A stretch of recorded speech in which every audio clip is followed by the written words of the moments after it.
जय श्री कृष्ण। राधे राधे। आप सभी को भगवान श्री हरि की कृपा सदा सर्वदा बनी रहे, इसी मंगल कामना के साथ आज की वीडियो का शुभारंभ करती हूँ। आज माघ मास के शुक्ल पक्ष की एकादशी तिथि है और इस एकादशी को जया एकादशी के नाम से जाना जाता है। कुछ स्थानों पर इसे जया ग्यारस भी कहते हैं। पद्म पुराण के अनुसार स्वयं भगवान श्री कृष्ण जी ने युधिष्ठिर को जया एकादशी के महात्म के बारे में बताया था कि प्राणियों के इस जन्म और पूर्व जन्म के समस्त पापों को नाश करने वाली जया एकादशी उत्तम तिथि है। जो मनुष्य जया एकादशी का व्रत रखता है, इसकी कथा सुनता है, वह कभी प्रेत योनि में नहीं जाता तथा उसके पूर्वजों को नीच योनि से मुक्ति मिलती है और उसकी सभी मनोकामनाएं पूर्ण होती है तथा घर में सुख समृद्धि धन संपत्ति खुशहाली आती है।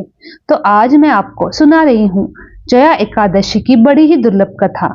इन कथा को सुनने से मनुष्य के सभी पाप संकट कट जाते हैं तथा समस्त मनोकामनाएं की पूर्ति होती है। तो आप लोग बड़ी श्रद्धा और प्रसन्न चित्त से इन कथाओं को पूरा अवश्य सुनेगा। आइए भगवान श्री लक्ष्मी नारायण जी के चरणों का ध्यान करते हुए इस कथा को सुनते हैं। गांडीवधारी अर्जुन ने कहा, है भगवान, अब कृपा करके आप मुझे माघ मास के शुक्ल पक्ष की एकादशी के संबंध में विस्तार पूर्वक बताएं। शुक्ल पक्ष की एकादशी में किस देवता का पूजन करना चाहिए तथा इस एकादशी के व्रत की क्या कथा है, उसके करने से किस फल की प्राप्ति होती है। भगवान श्री कृष्ण ने कहा, है अर्जुन, माघ मास के शुक्ल पक्ष की एकादशी को जया एकादशी कहते हैं। इस एकादशी के उपवास से मनुष्य भूत प्रेत पिशाच आदि से योनि से मुक्त हो जाता है। अंत इस एकादशी के उपवास को विधि विधान के अनुसार करना चाहिए। अब मैं तुम्हें जया एकादशी के व्रत की कथा सुनाता हूँ, ध्यान पूर्वक श्रवण करो। एक बार देवताओं के राजा इंद्र नंदन वन में भ्रमण कर रहे थे। चारों ओर किसी उत्सव के समान वातावरण था। गंधर्व गायन कर रहे थे तथा गंधर्व कन्याएं नृत्य कर रही थी। वहीं पुष्पवती नामक गंधर्व कन्या ने माल्यवान नामक गंधर्व को देखा तथा उस पर आसक्त होकर अपने हाव भाव से उसको रिझाने का प्रयास करने लगी।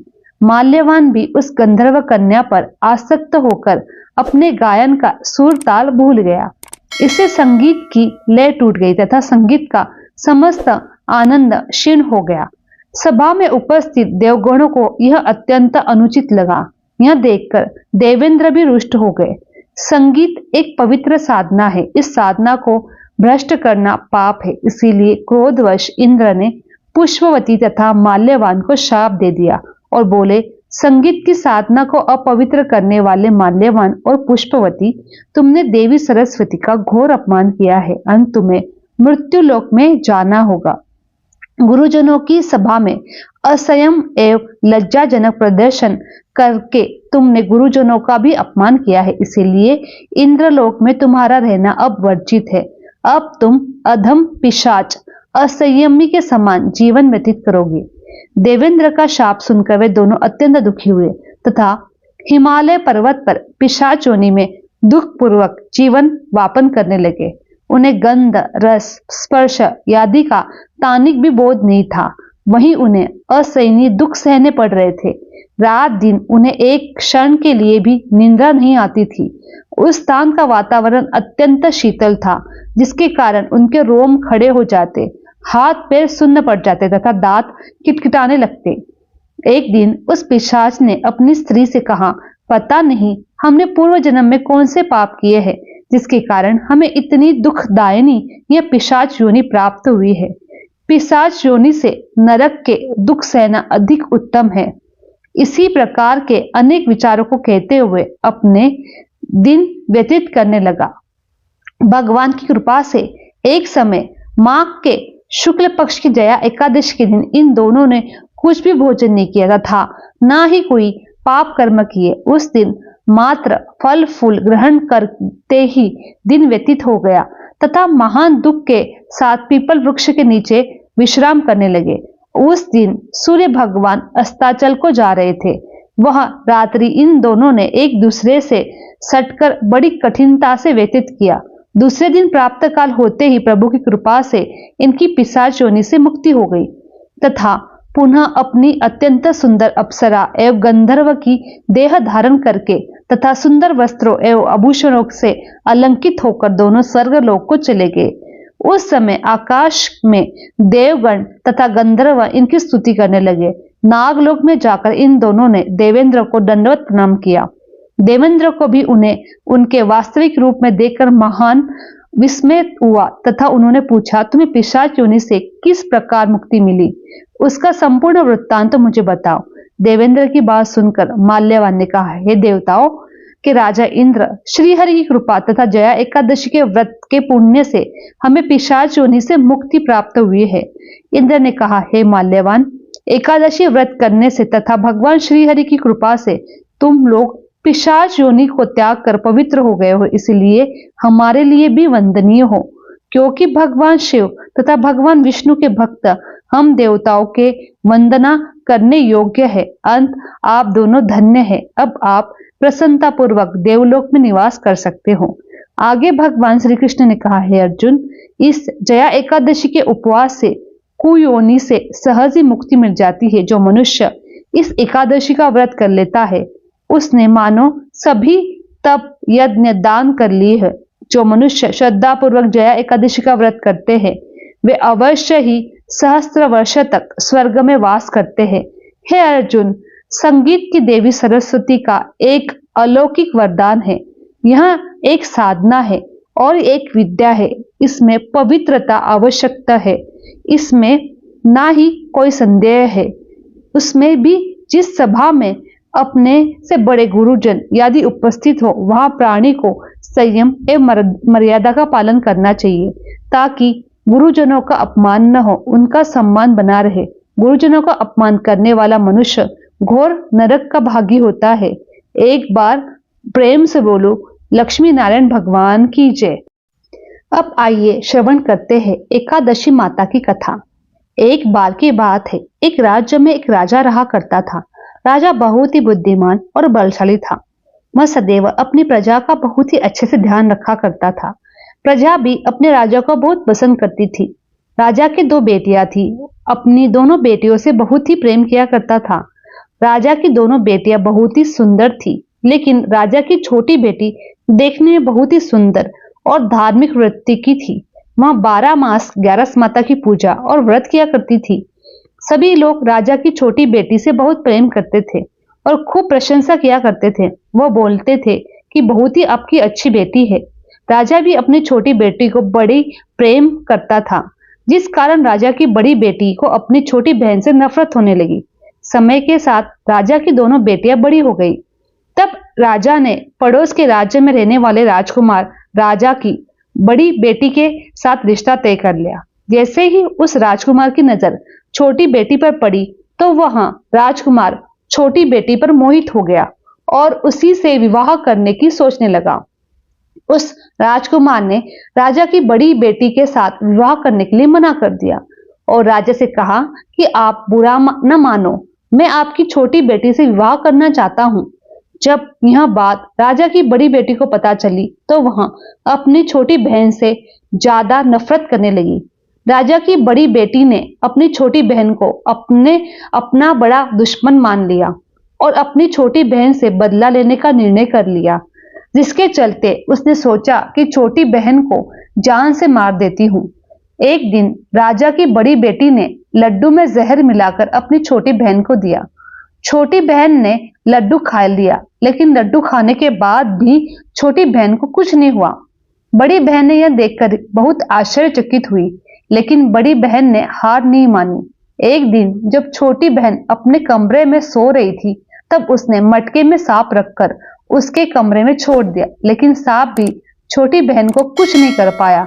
जिसके बाद बड़ी बहन ने अपनी छोटी बहन से कहा कि चलो बहन, आज हम कुएं से पानी भरकर लाते हैं। तो छोटी बहन अपनी बड़ी बहन के कहने अनुसार उसके साथ पानी लेने चली गई। जैसे ही वो पानी के कुएं में निकालने लगी तो बड़ी बहन ने उसे कुएं में धक्का दे दिया, लेकिन 11 माता के आशीर्वाद से वह सकुशल बाहर निकल आई। यह देखकर उसे बहुत आश्चर्य हुआ कि न जाने मैंने कौन कौन से प्रयास करने के बाद भी यह कैसे बच जाती है। उसने एक दिन सोचते सोचते छोटी बहन के पास जाकर कहा, बहन तुमको पता है भगवान सबकी मृत्यु एक निश्चय समय पर लिखता है। तुम्हारी और मेरी मृत्यु कैसे होगी क्या तुम जानती हो? तब छोटी बहन ने कहा, हाँ बहन, मेरी मृत्यु कैसे होगी ये तो मैं जानती हूँ।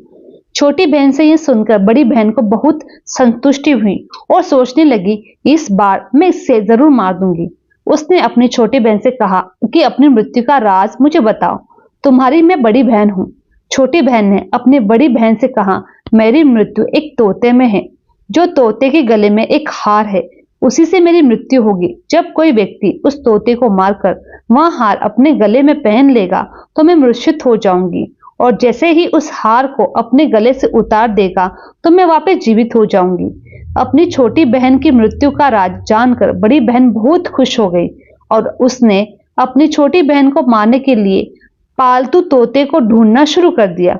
लेकिन छोटी बहन को इस बात का पता न था कि वह मेरी जान लेना चाहती है। वह अपने पिताजी के पास गई और अपने पिताजी से कहा, पिताजी अगर मेरी मृत्यु हो जाए तो मुझे जलाना मत, बल्कि आप मुझे पुरानी हवेली में रख देना, उसमें एक पलंग पर लिटाकर छोड़ देना। अपनी छोटी बेटी के मुंह से यह बात सुनकर राजा को बहुत बुरा लगा। उसने अपनी बेटी से पूछा, बेटी तुम ऐसी बातें क्यों कर रही हो? 2-4 दिन में तो तेरी शादी होने वाली है। तब राजा की छोटी बेटी ने बताया, पिताजी समय किसके लिए नहीं रुकता, अब क्या हो जाए किसी को कुछ भी नहीं पता। फिर राजा ने अपनी छोटी बेटी से कहा, तुम्हारा ऐसा बोलना मुझे बिल्कुल भी अच्छा नहीं लगता। लेकिन छोटी बेटी ने अपने पिताजी को ऐसा करने पर मजबूर कर दिया और वचन ले लिया कि मरने के बाद मुझे जलाना नहीं। तो राजा ने भी अपनी छोटी बेटी की बात मान ली। 2-3 दिन बाद जब शादी का समय आया, घर में पूरा शादी का माहौल था। पूरे गाजे बाजे के साथ बारात आई। राजकुमार बारात लेकर राजा के घर आया। राजकुमार और राजा की छोटी बेटी का विवाह शुरू हुआ। जैसे ही राजा की छोटी बेटी राजकुमार के साथ अपने फेरे लेना शुरू करती है तो उसी समय उसकी बड़ी बहन अपनी छोटी बहन के कमरे में जाकर उसके तोते को पकड़ लेती है और उसे जान से मार देती है और तोते के गले में जो हार था उसे अपने गले में धारण कर लेती है। जैसे ही बड़ी बहन ने हार अपने गले में डाला, उधर छोटी बहन के 3.5 फेरे ही पूरे हुए थे और वह बेहोश होकर गिर गई। इसके बाद राजा ने बड़े बड़े हकीम को बुलाया, अपनी छोटी बेटी का इलाज करने को कहा। राजा ने कहा कि मेरी छोटी बेटी का इलाज कर दो, मुंह मांगा इनाम दे दूंगा। राजा की बात सुनकर वैद्य ने जब छोटी बेटी को देखा तो राजा को बताया कि आपकी छोटी बेटी ना तो जीवित है ना मरी हुई है। मेरे तो जीवन में ऐसा पहली बार देख रहा हूं। तो राजा ने वैद्य और हकीम को कह दिया कि यह बात बाहर किसी को पता नहीं चलनी चाहिए। अगर तुमने यह बात किसी को बताई तो मैं तुम्हें फांसी की सजा दूंगा। राजा ने अपनी छोटी बेटी को पुराने महल में लाकर एक पलंग पर लेटा दिया। वहां पर कुछ सैनिक को तैनात कर दिया और स्वयं महल पर आ गया। राजा की बड़ी बेटी अपने पिताजी के पास गई और कहने लगी, पिताजी अगर यह शादी संपन्न नहीं हुई तो आपकी इज्जत का क्या होगा? अगर आप कहो तो मैं आपकी इज्जत बचाने के लिए राजकुमार के साथ शादी करने के लिए तैयार हूं। राजा ने अपनी बड़ी बेटी की बात मानकर छोटी बेटी के कपड़े पहनकर मंडप में भेज दिया। लेकिन राजकुमार यह जान गया था कि यह राजा की छोटी बेटी नहीं है, तो उसने शादी करने से मना कर दिया। लेकिन वहां पर आए सारे लोगों ने राजकुमार को शादी करने के लिए विवश कर दिया और राजा की बड़ी बेटी के साथ शादी करवा दी। बचे हुए 3.5 फेरे बड़ी बेटी के साथ दिलवा दिए। उसके बाद राजकुमार राजा की बड़ी बेटी को अपने महल में ले आया। राजकुमार राजा की बड़ी बेटी से ना तो बात करता था, ना ही उसे पसंद करता था और ना ही उससे कमरे में जाता था। राजकुमार ने यह फैसला ले लिया था कि मैं राजा की छोटी बेटी को ढूंढ कर रहूंगा। वह रात दिन उसे ढूंढता हुआ इधर उधर घूमने लगा। एक दिन राजकुमार अपने घोड़े पर सवार होकर पुराने महल के पास जा पहुंचा, जहां पर उसने कुछ सैनिकों को देखा। महल के पास पहुंचकर राजकुमार ने जब महल को ध्यान से देखा तो वह समझ गया कि यह मेरे ससुराल का पुराना महल है। तब राजकुमार ने सैनिकों से पूछा कि तुम लोग यहाँ पर क्या कर रहे हो और इस महल के अंदर उस पलंग पर कौन लेटा है?